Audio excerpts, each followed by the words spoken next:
Hello everyone! I hope you're ready for another adventure because today Wayne reads The Little White Owl. Always remember that as you go through these amazing adventures and read these outstanding stories, all you have to do is press the CC button in your YouTube link in order to follow along with the words. Now I think that North Star will be perfect to join us for today's adventure. Now the North Star is here. Let's jump in. The Little White Owl. Once there was a little white owl who lived by himself in the snow. He didn't have a mommy and he didn't have a daddy. He didn't even have a name, but he really didn't mind it too much. It had always been like that, and his head was full of happy stories. Sometimes he was a brave little white knight, and sometimes he was a snowflake. Sometimes he was a rocket blasting off towards the moon. But every night at bedtime, he sat on his favorite branch, nibbling toast spread with strawberry jam and counting the stars by himself. Then one day, he looked at the big blue sky that stretched on forever.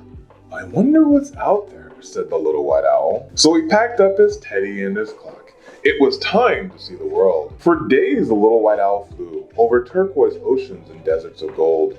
Then he spotted the prettiest trees, sprinkled with tiny jewels. So down, down he swooped. But wait, these jewels had beaks. They were owls, beautiful owls.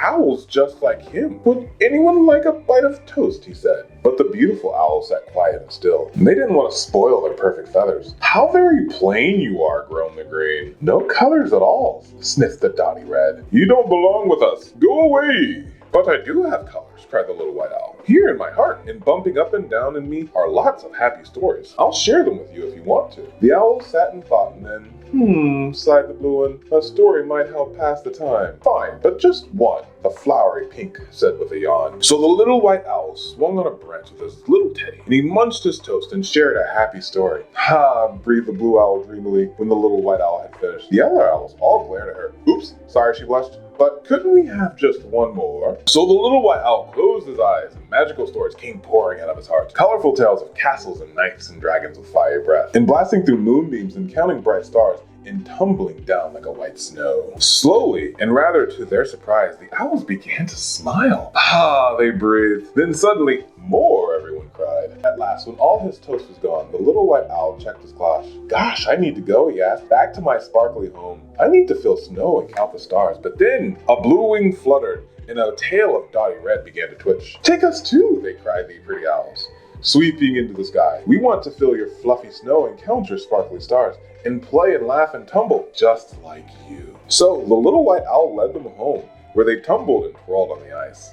Like splashes of rainbow, they speckled the snow, their colors brighter than ever. Later, they hugged together and sipped warm cocoa. "Tomorrow when we fly home," said the blue, "the white clouds will remind us of you. Promise you'll visit very soon." "I promise," smiled the little white owl, "and you can tell me all of your stories."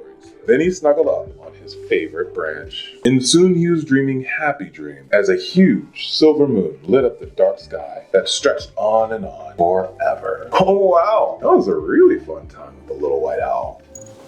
What did you think, North Star? I appreciated the stories at night too. We'll see you on the next adventure, okay? And we'll see you on the next adventure here with Wayne Reads. Thank you for joining us, and we can't wait to see you again. Bye-bye.